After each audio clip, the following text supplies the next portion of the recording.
Thank you. As we have so many participants from overseas on this Zoom feed today, I thought it would be good to briefly speak about the unique features of Japanese Buddhism that may be new or different from other traditions. I think this background will help you understand both the presentations and the panel discussions we will have today. There are three main topics I want to cover in the characteristics of Japanese Buddhism.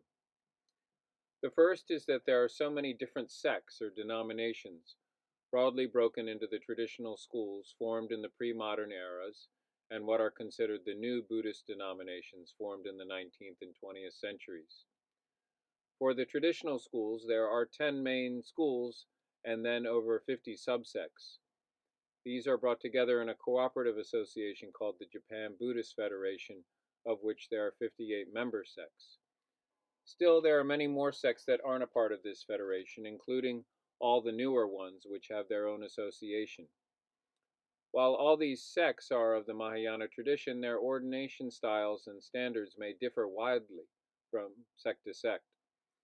The ordination system is the biggest difference between Japanese Buddhism and Theravada Buddhism in Southeast Asia. Japanese Buddhism is kind of like Protestantism in the US, where there are so many different denominations and sects.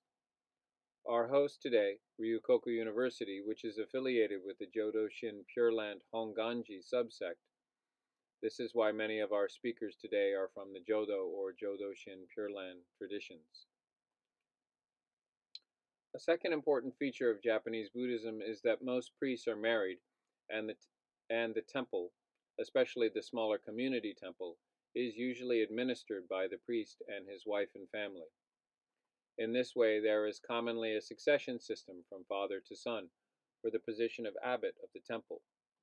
However, as we will see in today's presentations, depopulation and declining birth rates are a serious issue in Japan. So more and more temples today may not have male successors, and for some schools, the abbotship is passing down to the daughters of the abbot.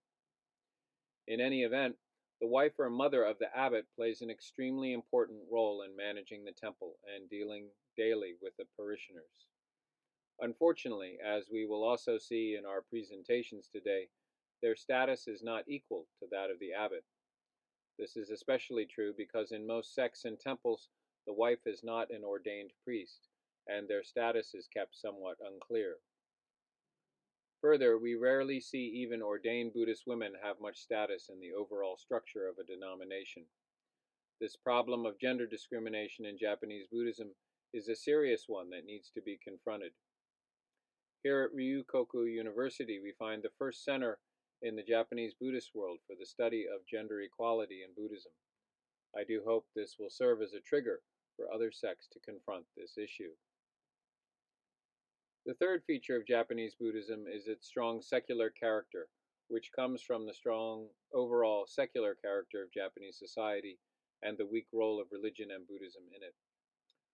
Religious culture and religious customs have become increasingly weak in Japanese society since the end of World War II, and Buddhism does not have much of a public role in society.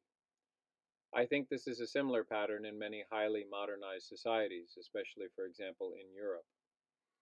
Because of religion's co-optation and in some places active participation in militarism during the war years, there has been a counter-trend since the end of the war to excise it from society and deny its roles and potentials.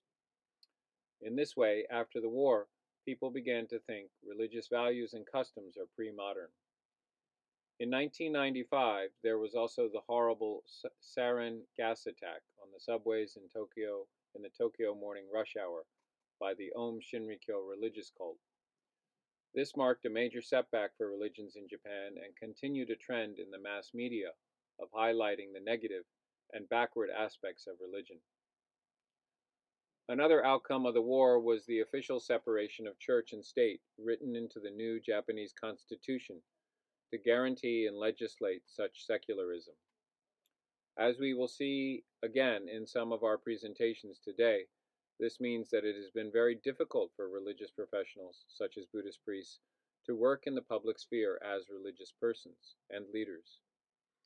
We see this very much in the public schools, where religion is hardly taught.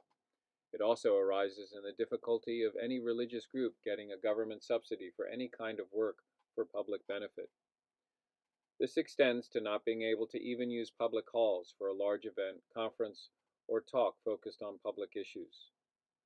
In the past pre-modern eras, Buddhism, on the contrary, had a major impact on all levels of Japanese society and always had a high status in society. But now this situation has completely reversed.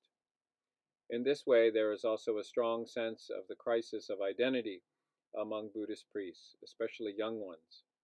But some are starting to search for different kinds of activities, especially public service ones that we might call socially engaged Buddhism.